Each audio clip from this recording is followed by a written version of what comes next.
Hello students, how are you all? I hope you all are staying safe at home. So we have finished with our first chapter, sources of food, and I have sent you question answers also. Hope you all are writing and maintaining your notebooks. So if you have any doubt, you can ask me on my WhatsApp number. So let's start with the next chapter, chapter 2, components of food.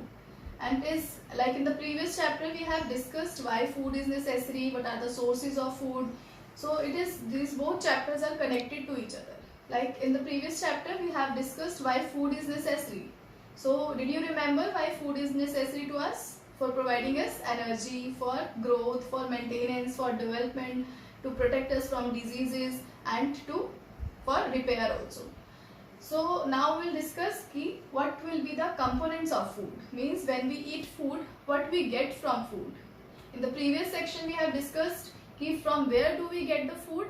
Now in this session we will discuss what we will get from food. So basically the components of food we have divided into three parts. One is the nutrients, roughage and water. So these are the three basic components of food. So nutrients are the substances that an organism needs for growth, repair and development of the body. Means without nutrients, like we eat food so that we can get nutrients from the food. So the nutrients is the main component of the food. Then roughage are the dietary fibers. They also play an important role in our diet because they can be easily digestible. Then water has also very much important role in our diet because without water, whatever we are eating, whatever nutrients we are taking from food, it will not be absorbed by our body. अगर हम जितना भी अच्छा food खाएंगे लेकिन हम water नहीं लेंगे तो वो फूड हमारे बॉडी में एब्जॉर्ब या यूटिलाइज नहीं होगा. That's why water has very much important role. Now we will take up these three nutrients, roughage and water one by one. What are the other components related to it? And what are the functions and what are the sources from where do we get these nutrients, roughage as well as water. Okay. So let's start with the nutrients first. So as I told you, nutrients are the substances that an organism needs for growth, repair and development of the body. And nutrients means whenever we talk about a balanced diet, in this chapter we will study about balanced diet also and the deficiency diseases. If we will not take a proper diet, nutrients, then what will be the side effects, what will be the effects, what will be the diseases that can happen in our body. So the nutrients are very much important for us. If we will take a balanced diet, we can get all the nutrients required by our body. Different nutrients have different role in our body. So the following are the nutrients which we get from food: carbohydrates, proteins, fats, vitamins and minerals. So these are the 5 nutrients that we get from our food.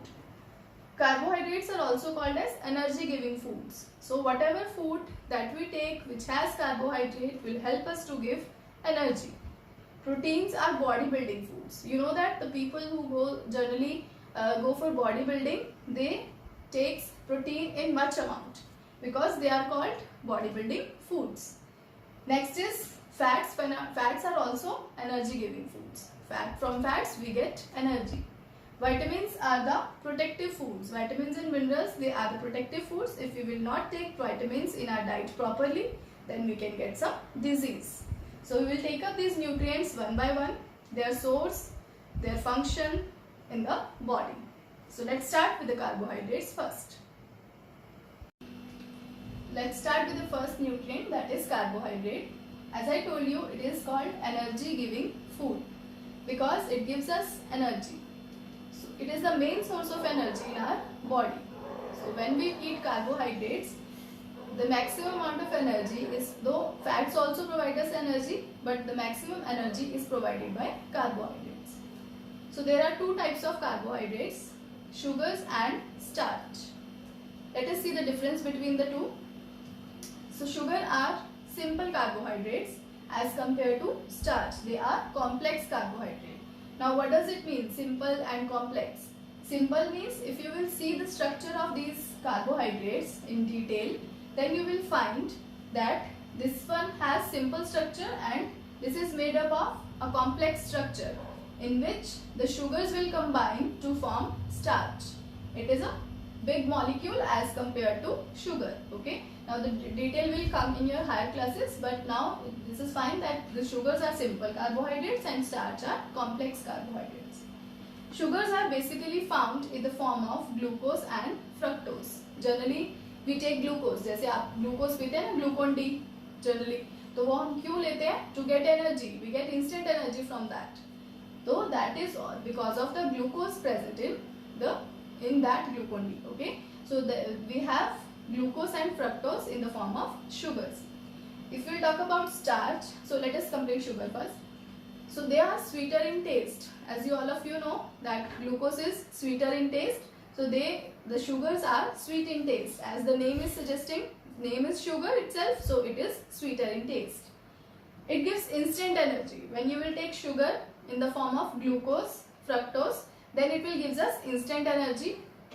And what are the sources? It can be found in the form of glucose directly or in the form of cane sugar. Cane sugar means the normal sugar that we use at our home, but it doesn't mean like that you will start eating sugar all the time to get instant energy. There should be a proper amount that should be taken in our diet, because we will talk about balanced diet later. Then you will be able to understand that every nutrient should be taken in a sufficient amount. Her nutrient का एक proper concentration होता है, हमें उतना ही लेना चाहिए, उससे ज़्यादा we cannot take. It will not good for our health. Next is fruits. Fruits has natural sugars in them. They gives us energy. Like we have banana, papaya, mango, grapes. So these fruits gives us energy. So the fruits are good for our health to gives us sugar. Next is starch, which is a complex carbohydrate. So it is found in the form of reserve food material in plants. Like you know that plants prepare food by the process of photosynthesis. So they prepare food in the form of glucose, but they store the food in the form of starch. So that is why starch is called reserve food material. Now if we talk about pure starch, not a mixture, not means any mixture should not be there. The pure starch is tasteless and odorless white powder. It doesn't have any taste. Like the sugars, they were sweeter in nature, but starch doesn't have any taste. It is tasteless, without any taste, and it is in the form of white powder. Okay, so it gives us slow energy as compared to sugars. Though they gives us energy because it is a carbohydrate, लेकिन sugar की जैसे वो हमें instant energy नहीं देते हैं. They gives energy slowly as compared to sugars. What are the sources from where do we get starch? Wheat, rice, maize, bajra, potato, sweet potato. These are the sources from where we get starch. All of you have seen potato many times. When you cut down this potato, you just see the whitish portion inside the potato. That white color is because of the starch present in the potato. Okay. And similarly in case of rice, when you just wash out the rice, the whitish powder just is being removed out. Actually that is the starch present. And because starch doesn't have any color, doesn't have any taste, doesn't have any odor, so this is the characteristics of the carbohydrate, which is the starch. But the difference is that it will give us instant energy. It is sweeter in taste, but it will not give us instant energy. Later on, when we will take it in a proper amount, in a sufficient amount, then it will give us energy. Okay, so after studying with the different types of carbohydrates, let us see what has written here. When we eat plant products containing sugar and starch, these sugar and starch are converted into simplest unit called glucose by the action of some enzymes. Because when we take carbohydrates containing food, it has starch and sugar. So they cannot be directly taken up by our body. So the body takes the simplest form, that is the glucose. So first the body will convert this starch and sugar into glucose by the action of enzymes which are there in our digestive system, which help them to convert it into glucose. So glucose will be then absorbed by the blood and provides us energy. Then this glucose will be entered into our blood and will gives us energy. So here you can see is an important point. Do you know it is very difficult to chew plants due to the presence of cellulose. Cellulose is also a type of carbohydrate. Like starch, cellulose is also a complex carbohydrate. But we cannot eat raw plants because of the presence of cellulose. It is not, we are not able to chew it like other animals do, like buffaloes, cows, but we are human beings, we cannot eat it, we cannot chew it. So we first cook the food and then we take the food, because the cellulose is being softened by cooking, which can be easily taken up.